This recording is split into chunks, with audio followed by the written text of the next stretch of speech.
बिस्मिल्लाहिर्रहमानिर्रहीम। मेरा नाम कोमलता सब इंस्पेक्टर है। आज मैं थाना ए डिवीजन भावनगर में मौजूद हूँ। आज मैं आपको बताऊंगी हमारे आईजी पंजाब डॉक्टर उस्मान अनवर के विजन के मुताबिक सिप्स प्रोटोकॉल के अंडर काम कर रहा है। हम आपको बताएंगे ये किस तरह काम करता है। ये हमारी गाइड कांस्टेबल हैं। ये आने वाली साइला से पूछती हैं कि आप किस सिलसिले में आई हैं और उनको गाइड करती हैं। जब कोई साइला हमारे पास यहाँ आती है तो सबसे पहले मैं उनका मसला पूछती हूँ, फिर उन्हें यहाँ क्यू मैट्रिक मशीन के पास ले आती हूँ।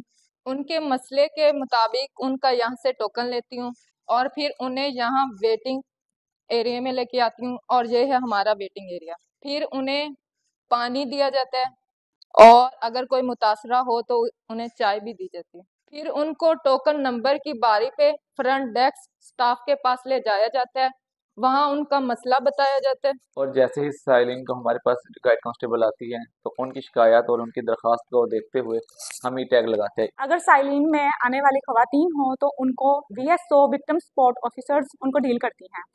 इसके मुताबिक आप देख सकते हैं कि अगर जराइम बरखिलाफ इश्खास हो तो 8 घंटे के अंदर अंदर एफआईआर का इंदराज किया जाता है। अगर जराइम बरखिलाफ माल हो तो 24 घंटे के अंदर अंदर उनकी एफआईआर का इंदराज किया जाता है। इसके अलावा अगर दीगर जराइम हो तो 48 घंटे के अंदर अंदर एफआईआर का इंदराज किया जाता है। ये इसका मैक्सिमम टाइम है। भावनगर पुलिस सीएम साहबा की विजन के मुताबिक और आईजी पंजाब की हदायत पर सिप्स प्रोटोकॉल के मुताबिक शहरियों की दादरसी के लिए हम वक्त कोशां हैं और आइंदा भी रहेगी इंशाल्लाह।